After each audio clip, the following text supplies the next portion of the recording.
Hello সবাইকে, আসসালামু আলাইকুম। কেমন আছেন আপনারা? আমিও ভালো আছি। এগুলো সব আমার রাফসানের ঈদের জামা। অনেক সুন্দর সুন্দর পাঞ্জাবি আছে, অনেকগুলো পোলো শার্ট আছে, গোল শার্ট আছে, শার্টের সঙ্গে কোটি আছে, সবগুলোই অনেক সুন্দর সুন্দর। এগুলো যে ও কবে পরবে এগুলো দেখতে দেখতে আমি রেডি হয়ে গেলাম, শ্বশুরবাড়ি চলে যাব।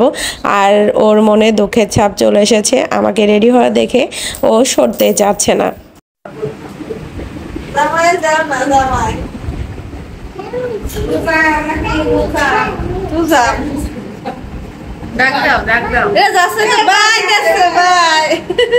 আমি যাবো না, ওর জামা দেখতেছে যে সুন্দর কিনা।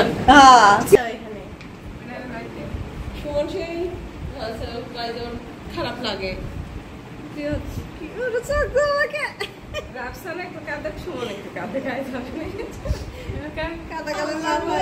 আসো আসো আসো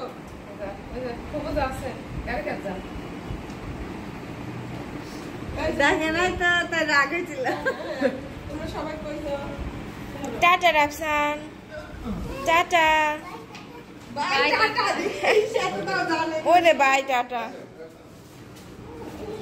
আমি তো যাবো বেড়াতে।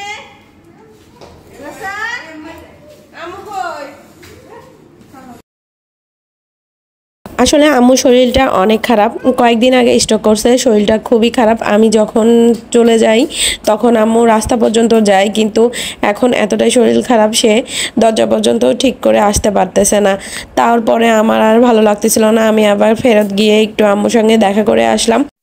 2-1 দিনের জন্য শ্বশুরবাড়ি গেলেও বা ঢাকায় যখন যাই আমার রাফসান ঠিক এমনই করে, এত কান্না করে আর খুবই মন খারাপ করে। আজকে অবশ্য সবাই ওকে বোঝাচ্ছে, কি যে করবে কে জানে।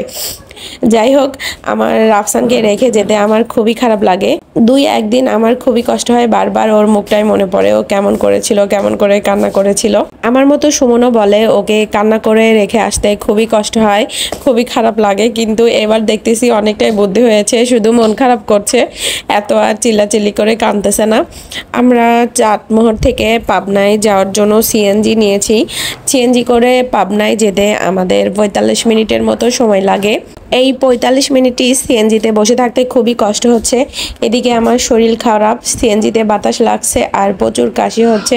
যদিও মাস্ক নিয়েছি তারপরেও এত বাতাস লাগছে কি আর বলবো, কাশতে কাশতে একদম জীবন শেষ হয়ে গেছে। এর মধ্যে আমরা টেবুনিয়ায় চলে এসেছি। টেবুনিয়া থেকে পাবনা আর 10 মিনিটের রাস্তা হবে। সিএনজি থেকে নেমে অনেক বাজার করতে হবে, কারণ আমার শ্বশুর বাড়িতে যখন ঈদ করতে আসি বা যে কোনো সময় আসলে সবসময়ই বাজার করতে হয়, কারণ বাড়িতে কেউই থাকে না, সব সময় বাড়ি তালা চাবি মারা থাকে। শুধু 2 ঈদে বা যখন আসা হয় তখন শুধু তালা চাবি বাসার খোলা হয়। আমার শাশুড়ি শুধু আছে, শ্বশুর মারা গেছে প্রায় 4 বছর হলো। শাশুড়ি বেশিরভাগ ঢাকাতেই থাকে, মাঝে মধ্যে পাবনায় আসে মেয়েদের বাসায় বেড়াতে, আর তার বাবা মাও বেঁচে আছে, সেখানেও ঘুরে যায়। যদিও সব সময় আমাদের আসা হয় না, ঈদ হলেই শুধু আসা হয়, তাও 2 দিনের জন্য। এই 2 দিনের জন্যই A to Z সব বাজারই করতে হয়, তবে অল্প অল্প করে কিনি, কারণ 2 দিনে যেন শেষ হয়ে যায়। ভিডিওটি কেমন লেগেছে অবশ্যই কমেন্টে জানাবেন। আজকের ভিডিও এই পর্যন্তই, পরবর্তী ভিডিও দেখার জন্য সাথেই থাকবেন। আল্লাহ হাফেজ।